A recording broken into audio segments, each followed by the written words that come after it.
So breaking news, the committee just released its final top 12 teams for the college football playoffs, and there's some surprising ones, and we'll get in. This is probably more of a rant. I will be making a separate video about my predictions for the college football playoffs and the whole bracket, who's going to win. But this is going to be more of a rant about the final setting of it, of who made it in, who made it out. So we are going to break it down. You probably saw on screen now, but here I wrote it from 1 through 12. As you see on screen, that is the final top 12 teams making the college football playoffs on there. Some notable teams, especially one, was Alabama. This was, again, the rankings I made this from, or the rankings were from the final AP poll that just came out not too long ago. It was like what, an hour ago or so? Yeah, over an hour ago, and they had Alabama number 11. I want people to realize they had Alabama number 11 in a playoff spot, and they had Clemson at 13 behind SMU, who they just beat last night to win the ACC championship game. And then an hour later, they switched them. Then they basically moved up SMU and Clemson 1 spots, and then demoted Alabama with 2. And to me, that's it's a very tricky situation. Even though we open up this the playoff spot for more teams, it's once again it's the same problem. It's inconsistencies with how we judge teams, who gets in, who gets out. It's very tough. It's very tough. And a lot of people keep throwing around, especially for the Heisman race, and now for the college football, about strength of schedule. Strength of schedule, I should say. That's a big one. Who they face, who they win, who they didn't. And most of these teams on this list don't really have the best strength of schedules. And it's very tough to use that argument because most teams probably don't deserve it. Texas finished the year with 0 top 25 wins. They're number 4 in the country in the AP polls. And if you look in the college playoff rankings, they are number 6. They dropped a couple spots, but it's tough to see. Notre Dame had a horrible loss early in the season to Northern Illinois, number 3 in the country. And as right now, they ranked number 7 in the playoff format. Penn State have some tough losses. I mean, they lost to Ohio State. It was a close game.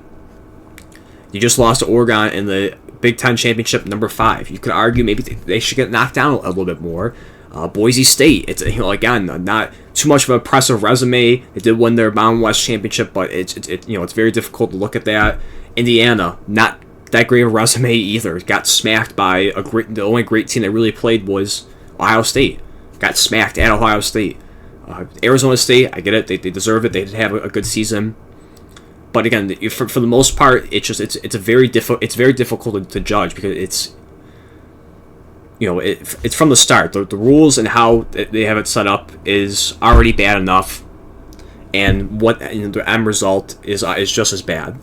For me, my biggest thought was to fix the college playoffs is to change the conference championship wins.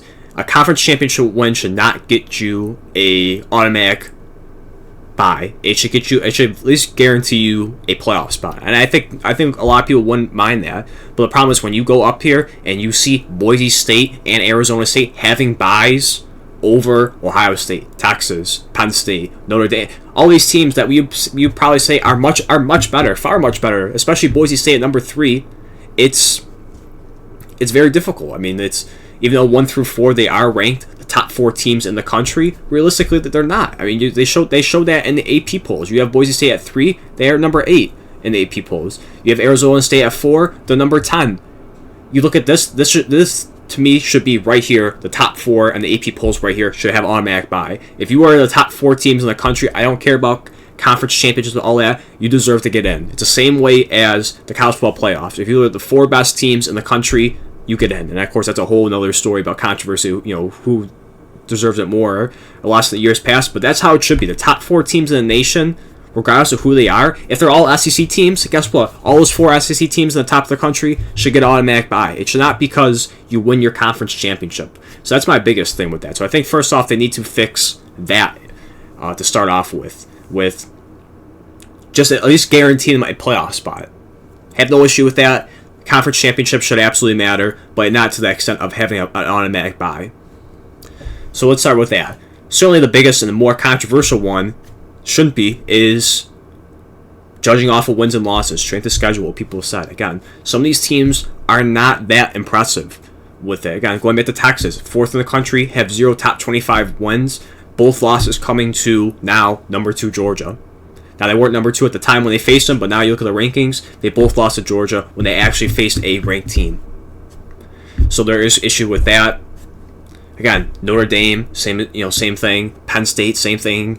Indiana, same thing. It's a whole lot of controversy with it, no doubt, of how they structured this. So absolutely, wins should matter more. And that's and someone did I saw a tweet on one of this. I don't know if it was on this tweet right here for the AP poll or some other ones, but it was worded very perfectly. We shouldn't look at the losses as much as the wins. Who did you win? Who did you beat in order to get there? And that to me is the bigger question. That should be the bigger issue, no doubt, of that, is what makes you deserving of getting to the playoffs.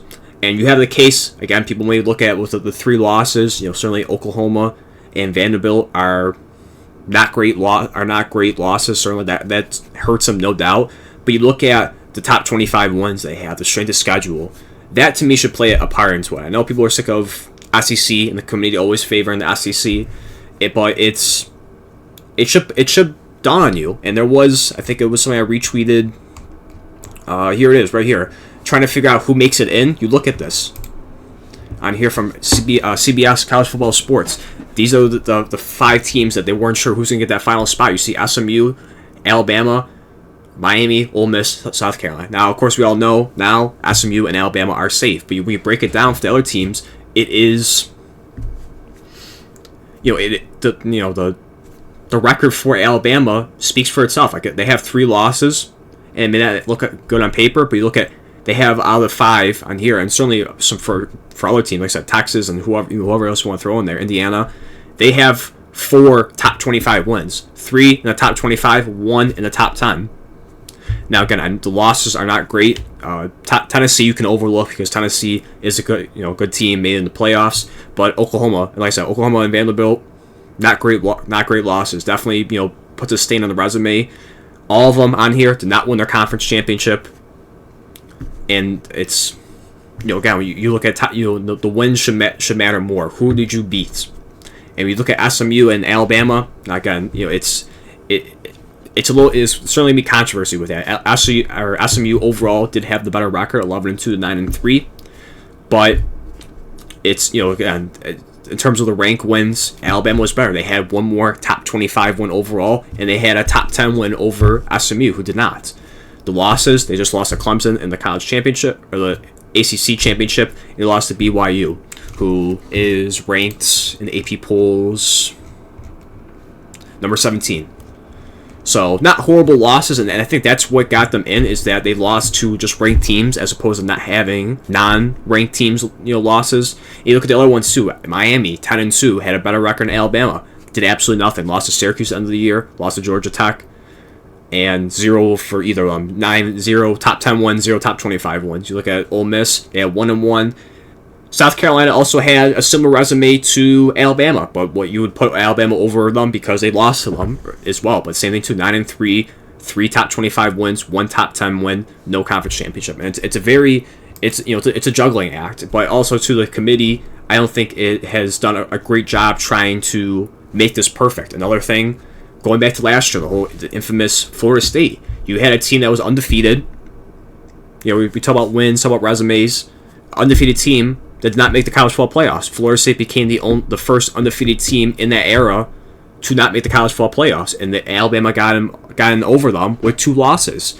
And again, it's every year it's always something. I have no problem. I like that they opened up the playoffs for much more teams, because certainly there are more than just 4 teams that can go win it all. Certainly, 5, 6, maybe even 7. The rankings. Those guys have a chance to make it in and win it all. So I like that they opened up to 12. But even now, the format to do it it's all backwards. It doesn't make any sense. And again, just going back to the final rankings of what they have here, Boise State and Arizona State, as great as the seasons they are, and you can make their case that they should make the playoffs, they should not have a bye.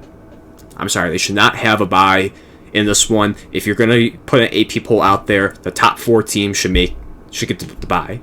It should be Notre Dame and Texas in there as the byes, waiting for their opponents. It should not be Boise State and Arizona State, because there's certainly a good chance for Boise State they're going to get smacked, depending on who whether SMU, Penn State. Now, it's definitely going to be another case for Genti to see when he finally faces much better competition instead of mostly in the Mountain West. But I think either way, SMU and Penn State have a good shot at taking down Boise State. Either one is going to be a difficult challenge. The other one, too, for Arizona State, as great as the season they have, and they have had a strong performance, it's the same way, too. Clemson, Texas, it's kind of a, I don't want to be disrespectful, go to a certain point, but both those things for Arizona State and Boise State, those are going to be a cakewalk for whoever faces them in a way. And that's a very difficult part, as opposed to the other two where you have Indiana and Notre Dame. They're running into Georgia. Rightfully so. One of the best teams in the country. Oregon. Ohio State, Tennessee is going to be running into them. That's going to be a very tough challenge, as opposed to the other two that have kind of a cakewalk, an easier path to get to the semifinals. And I just don't like the format here. Some of the teams don't make, a lot of teams don't make any sense where they rank.